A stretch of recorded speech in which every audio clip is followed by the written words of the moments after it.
പാമരന്മാരോട്, ജാഹിലുകളോട്, സാധാരണക്കാരായ കൗമുകളോട് ഒക്കെ പഠിപ്പിക്കുകയും പറയുകയും ചൊല്ലിക്കൊടുക്കുകയും നുള്ളിക്കൊടുക്കുകയും പിന്നെ നുള്ളിക്കൊടുത്തിട്ടും ശരിയായില്ലെങ്കിൽ തള്ളിക്കളയുകയും ചെയ്യുന്ന ഒരു സംഗതിയാണ് ഈ ഉസ്താദന്മാരോടുള്ള കുരുത്തക്കേട് എന്ന് പറയുന്നൊരു സംഗതി.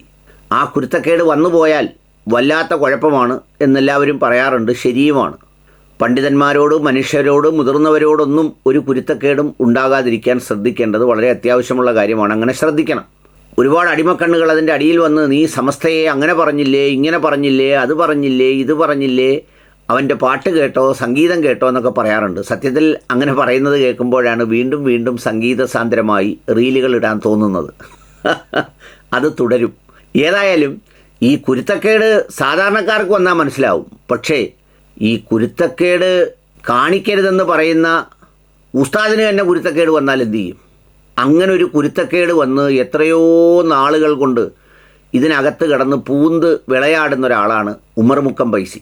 ആ ഉമർ മുക്കം ഫൈസിക്ക് വേണ്ട സഹായങ്ങൾ പിന്നണിയിൽ നിന്ന് ചെയ്തു കൊടുക്കുന്ന, നമ്മൾ സാധാരണ ഗാനമേളയ്ക്ക് ഒരാൾ പാടുമ്പോൾ പുറയിൽ ഓർക്കസ്ട്ര ഉണ്ടാവുമല്ലോ, അങ്ങനെ ഓർക്കസ്ട്ര അടിക്കുന്ന നമ്മുടെ അമ്പലക്കടവ് അമീദ് ഫൈസി, പിന്നെ അതുകൂടാതെ മുസ്തഫ മുണ്ടുപാറ അടക്കമുള്ള കുറേ ആളുകൾ വിവിധ വാദ്യോപകരണങ്ങൾ പുറകിൽ വെച്ച് അങ്ങോട്ട് പാടുമ്പോഴാണ് നമ്മുടെ മുക്കം ഉമർ ഫൈസി വളരെ മനോഹരമായി സംഗീതസാന്ദ്രമായി പാണക്കാട് സാദാത്തുക്കൾക്കും ആ കുടുംബത്തിനും അതിൻ്റെ പാരമ്പര്യത്തിനും അതിൻ്റെ മഹിതമായ ചരിത്രത്തിനുമെതിരെ വായിൽ വരുന്നതെല്ലാം വിളിച്ചു പറയുന്നത്. ആ കുരുത്തക്കേട് ഒരുപാട് നാളുകളായി ഇങ്ങനെ കണ്ടുകൊണ്ട് നിൽക്കുകയായിരുന്നു ജിഫ്രി മുത്തുക്കോയ തങ്ങളൊക്കെ. അത് കണ്ട് കുരുത്തക്കേട് കൂടി അവസാനം നമ്മുടെ വെള്ളാപ്പള്ളി റിപ്പോർട്ടർ ചാനലുകാരൻ്റെ അടുത്ത് കാണിച്ചതുപോലെ ഇന്നലെ ശാസിച്ചത്രേ. കടുത്ത ശാസനയായിരുന്നു. ശാസനാ പ്രമേയം പുറത്തു വന്നു. ആ ശാസനാ പ്രമേയം പുറത്തു വന്നിരിക്കുന്ന പ്രമേയത്തിൽ സാക്ഷാൽ നമ്മുടെ ജിഫ്രി മുത്തുക്കോയ തങ്ങൾ, MD അബ്ദുള്ള ഉസ്താദ്, P ഉമർ മുസ്ലിയാർ കൊയ്യോട് എന്നിവർ ഈ പറയുന്ന ഉമർ മുക്കം ഫൈസിയെ ശാസിച്ചു എന്നാണ് പറയുന്നത്. എന്തിനാണ് ശാസിക്കുന്നത്? ശാസന പോലും സംഗീതമാണെന്ന് മനസ്സിലാവുന്ന ഒരു മാനസികാവസ്ഥ അതിനുള്ളിൽ സൃഷ്ടിച്ചു വെച്ച് അതിനകത്തെ ഒരു ഗായകനായി മാറ്റി ആ ഗായകന് പുറകിൽ നിന്ന് താളം പിടിച്ചു കൊടുക്കാൻ ഒരു ഓർക്കസ്ട്രയും ഉണ്ടാക്കി വെച്ചിട്ട് ശാസിച്ചുകൊണ്ട് എന്താ കാര്യം? എടുത്ത് പുറത്തിടണ്ടേ? എടുത്തങ്ങോട്ട് കളയണ്ടേ?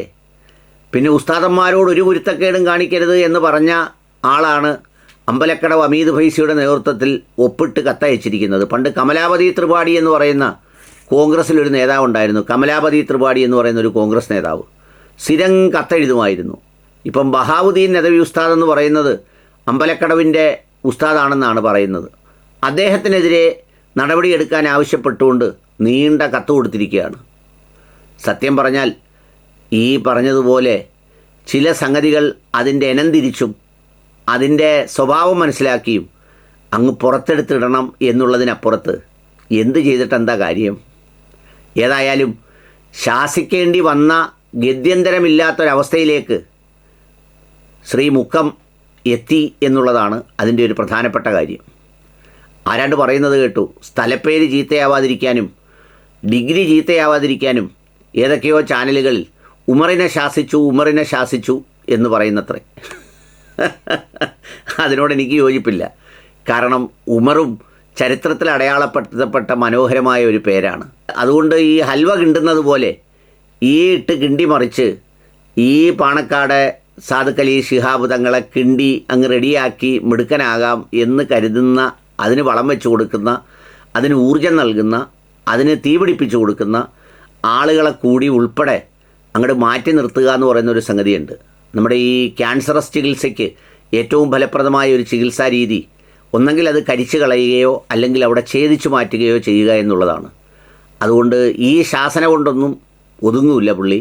കാരണം പുള്ളി ഒരു കരാറടിസ്ഥാനത്തിൽ ഒറ്റയ്ക്കല്ല, ഒരു കൂട്ടത്തിൻ്റെ നേതാവായി നിന്ന് അദ്ദേഹം പരിപാടികൾ നടത്തുകയാണ്. നമ്മുടെ പാരലൽ കോളേജിൽ ഈ ചില അധ്യാപകർക്കെതിരെ നടപടിയെടുത്താൽ വേറൊരു പാരലൽ കോളേജ് തുടങ്ങുന്നത് പോലെ, അല്ലെങ്കിൽ ഏതെങ്കിലും ഗാനമേള ട്രൂപ്പിൽ ഒരാളിനെതിരെ എന്തെങ്കിലും ഒരു അഭിപ്രായ വ്യത്യാസമോ നടപടിയോ ഉണ്ടായാൽ ആ ഗാനമേള ട്രൂപ്പ് പിളരുന്നത് പോലെ കുറച്ച് വാദ്യോപകരണക്കാർ കൂടെ ഉള്ളതുകൊണ്ട് ഈ പാട്ട് അങ്ങനെ ശാസനയിൽ നിൽക്കൂല എന്നാണ് എൻ്റെ ഒരു അനുഭവം.